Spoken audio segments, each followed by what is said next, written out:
Hey guys, I just finished recording this video. I'm about to play it, so this is me in the future, and I'm just letting you know. I think that this video is pretty interesting, and if you guys are interested in me doing videos for the other tactics that are available to us and like how good I think they are, how effective I think they are, or why they exist, just let me know and I'd be more than happy to go ahead and do that. If not, no big deal. But I just wanted to give the option because, I did a little bit of research about Bulwark and that was interesting too. Either way, I hope you guys enjoy the video and thank you for watching.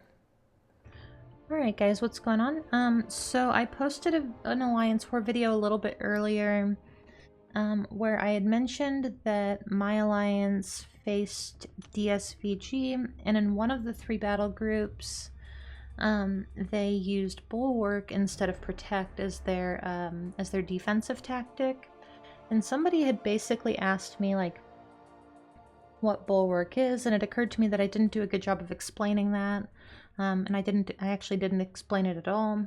So I wanted to go ahead and do that and just kind of talk about, why I don't think Bulwark is the meta defensive tactic that it used to be, like in the first few seasons of Alliance War when they introduced defensive tactics.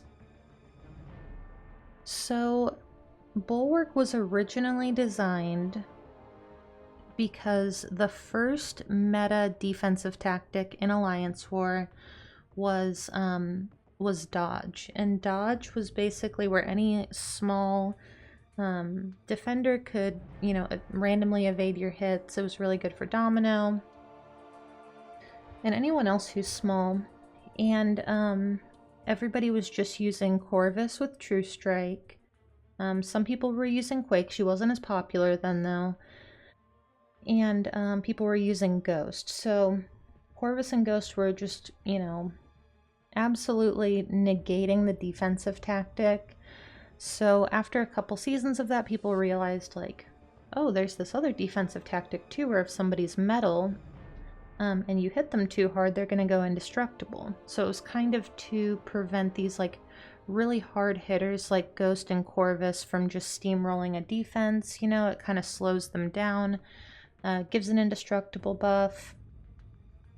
And yeah, that was kind of why it was created. And then over time, there were some other defensive tactics that got really popular, like Siphon, which was the worst. It was like basically just block damage against villains and like 10% parries, like 10%, losing 10% of your health to a parry. That was absolutely horrible. And then Flow was a really big one, where anytime that you crit against the opponent, they would gain a power gain buff if they were #control. So like Mojo was a really big problem then. So then we moved to this new map, and people started using Stubborn, and then they took Stubborn away. And when they took Stubborn away, the next most difficult tactic that people had found, and some people had actually started using it when Stubborn was still an option, was Protect. And the reason that people use Protect, let me just go over here really quick. So I'm going to go ahead and sort by large and extra large. This is who Protect helps. So basically, if you are using an attacker like Ghost or Corvus or something like that, and you are fighting a thing boss, I mean, not that you would, but if you're fighting somebody that you might normally want to take with Ghost or Corvus, or pick up a charge, so like take Warlock with Corvus and get a charge from him, after like 4 hits, you're going to be doing 0 damage, and the only way to get rid of that is to intercept, which is pretty risky. It can be pretty risky. With someone like Ghost, you can intercept, you can phase intercept whenever you want, but then when it comes time to drop your special 2, they're going to get protection for each hit of your special 2, so your special 2s aren't going to be doing much damage at all. So I think that the reason that people like using Protect is because of how risky it is to remove the protection. And we also have offensive tactics now, or attacker tactics. So like any of these champions that you see here can be used offensively, and all they have to do to get rid of the protection is just knock the opponent down. So you can like use a heavy attack, the protection's gone. It's no big deal at all. So sometimes though people will want to use a different tactic because protect is not difficult either. So, you know, sometimes you'll want to try to trip people up, maybe confuse them. Maybe they won't realize that you switched up your tactic on them, which is what happened to us.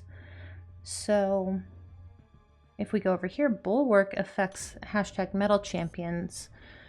So any of the champions that you see here, if you hit them too hard, they're going to gain an indestructible buff, and it lasts for a while, but the way to get rid of it is not risky at all. It's not intercepting, it's not, you know, anything like that. It's just using a special attack. So, you know, like let's say that you're fighting Dr. Doom and you hit him too hard, he gains indestructible, like let's say he has it for 10 seconds, you want to get rid of it.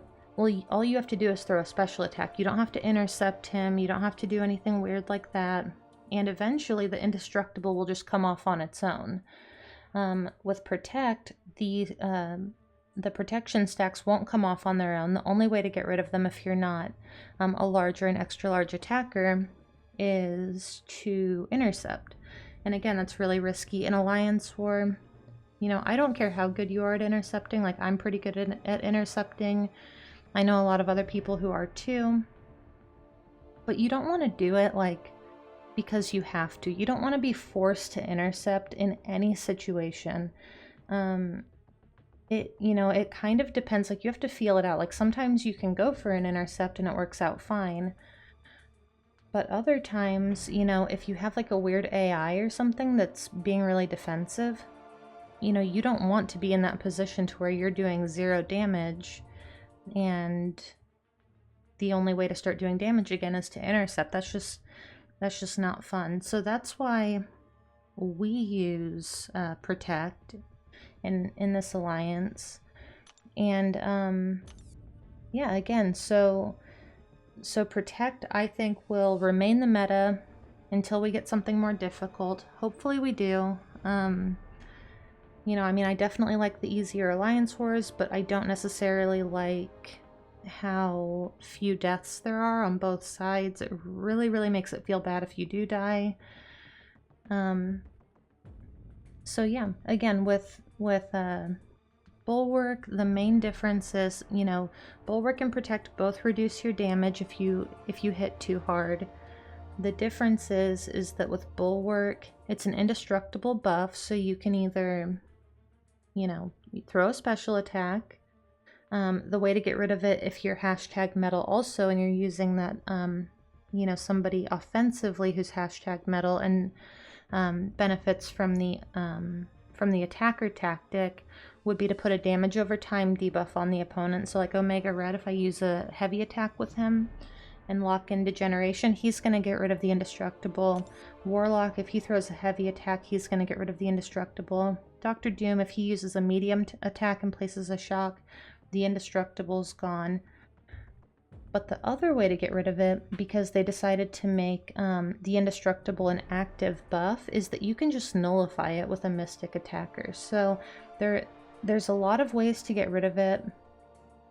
It's much, much easier than Protect. It's much less risky than Protect. There's several ways to get rid of the indestructible, whether it's waiting it out, nullifying it, you know, playing around the node a little bit. The only way to get rid of the protection stacks from Protect, though, is, again, it's intercepting. So that is what I think of Bulwark. That's why most people don't use it. It's like a much less potent version of Protect, because the idea for both of them is to mitigate damage. And yeah, hopefully I did an okay job of explaining that. I didn't really plan it out. I was just like, you know, kind of thinking out loud. But let me know if you have any other questions. I'll try to answer them. But thank you guys for watching, and I will see you in the next